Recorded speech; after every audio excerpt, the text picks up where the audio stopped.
नहमदुहु व नुसल्ली अला रसूलिहिल करीम। अऊज़ु बिल्लाहि मिनश शैतानिर रजीम। बिस्मिल्लाहिर रहमानिर रहीम। या अय्युहल्लज़ीना आमनू कुतिबा अलैकुमुस सियामु कमा कुतिबा अलल लज़ीना मिन क़ब्लिकुम लअल्लकुम तत्तक़ून। मेरी बहनों और भाइयों, आज की इस वीडियो को आप आखिर तक देखिएगा, क्योंकि आज की इस वीडियो में मैं आपको रमज़ान मुबारक के बारे में बयान करूंगी कि हमें कौन से अमाल करने चाहिए, क्योंकि रमज़ान मुबारक का एक एक लम्हा हमारे लिए बहुत ही कीमती है।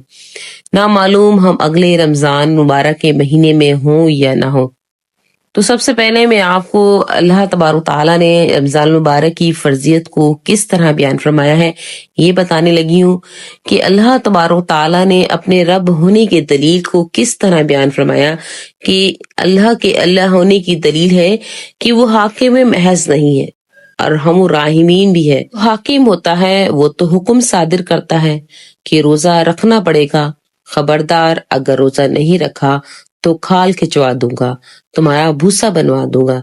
लेकिन अल्लाह ताला ने कितने प्यारे अंदाज में फरमाया कि ईमान वालो तुम पर रोजा फर्ज किया जाता है, कमा कुतिबा अलल लज़ीना मिन क़ब्लिकुम। घबराना नहीं, तुमसे पहले भी रोजा फर्ज था, पहले इंसानों ने भी रोजा रखा है, यानी ये कोई नई चीज नहीं है। अल्लामा अलूसी रहमतुल्लाह अलैह तफसीर रूहुल मानी में फरमाते हैं कि पिछले लोगों पर रोजा फर्ज होने का तस्करा करना ये अपने गुलामों पर रोजे को आसान करने की तदबीर है। रोजा कोई ऐसी मुश्किल बात नहीं है कि सहरी से लेकर गुरूब आफताब तक खाली पेट रहने से कोई मर नहीं जाएगा। तुमसे पहले लोग भी रोजा रखते थे, रोजा भी रखा है और जिंदा भी रहे हैं। लिहाजा ए मेरे प्यारे महबूब सल्लल्लाहु अलैहि वसल्लम की उम्मत, तुम परेशान ना होना। थोड़ी सी मुशक्कत है, लेकिन इसका इनाम क्या है? इनाम इतना बड़ा है कि जिसको दुनिया में बड़ा इनाम मिल जाए तो बड़ी से बड़ी मुशक्कत उठाने को तैयार हो जाता है। रमजान मुबारक बड़ा मुबारक महीना है। इस महीने में नेकियों की तरफ बहुत ज्यादा तवज्जो करनी चाहिए। अल्हम्दुलिल्लाह हर मुसलमान कुछ न कुछ खैर की तरफ इस महीने में जरूर बढ़ता है। इस महीने में नेकियों की क्या और रमजान की क्या खसूसियातें आम तौर से उम्मत मुसलमान इससे वाकिफ है।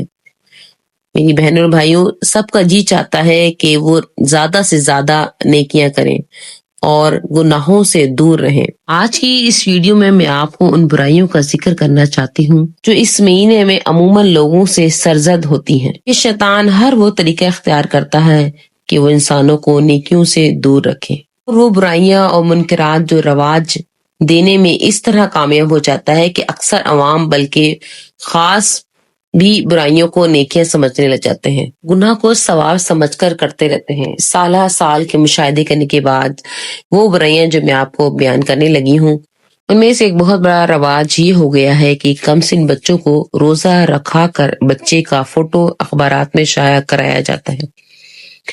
इसमें दो बातें काबिल जिक्र बहुत ज्यादा अहम है। सबसे पहली बात यह है कि कम सिनी में ही बच्चे के जहन में रियाकारी का बीज बो दिया जाता है। बच्चे के दिल में ये बात जम जाती है कि रोजा रखना ऐसा काम है, अखबार में इश्तिहार देना चाहिए और नेकी को छानना भी एक जरूरी काम है। अब यहाँ पर रोजा रखना मकसूद नहीं रहा, बल्कि शोहरत मकसूद है। सब जानते हैं कि रियाकारी नेकियों की आरी है, इसके होते हुए कोई नेकी नहीं देती। दूसरी बात यहाँ पर ये कि तस्वीर खिंचवाना और अखबारात में शाया कराना ये मुस्तकिल गुनाह है। रियाकारी के साथ तस्वीर कशी के गुनाह में मुलविस होते हैं। बच्चे से एक नेकी कराई और खुद गुनाह कबीरा में मुब्तला हुई, ये कैसी निदानी है। मुसलमानों को अपने हर अमल के बारे में सोचना चाहिए कि रसा मतलूब है या और कुछ।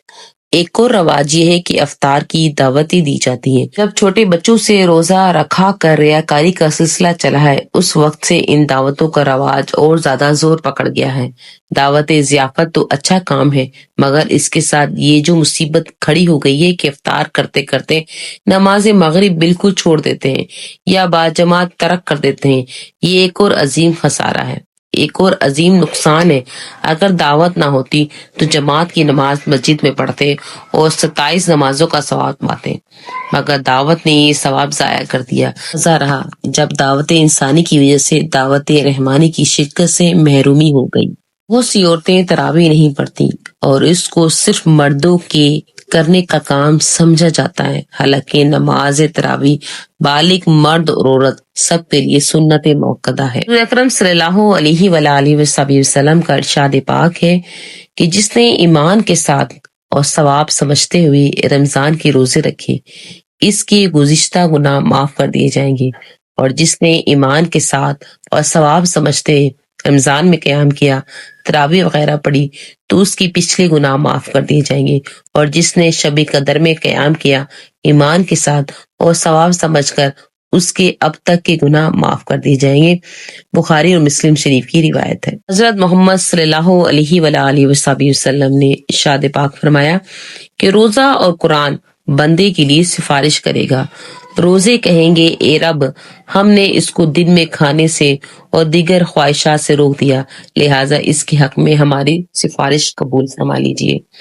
قرآن عرض کرے گا کہ میں نے رات کو اسے سونے نہیں دیا، لہٰذا اس کے حق میں میری سفارش قبول فرما لیجیے، چنانچہ دونوں کی سفارش قبول کر لی جائے گی۔ ہریرہ رضی اللہ تعالیٰ عنہ نے فرمایا کہ حضور اکرم صلی اللہ علیہ وآلہ وسلم سب سے زیادہ سخی تھے۔ رمضان میں آپ کی سخاوت بہت ہی زیادہ بڑھ جاتی تھی۔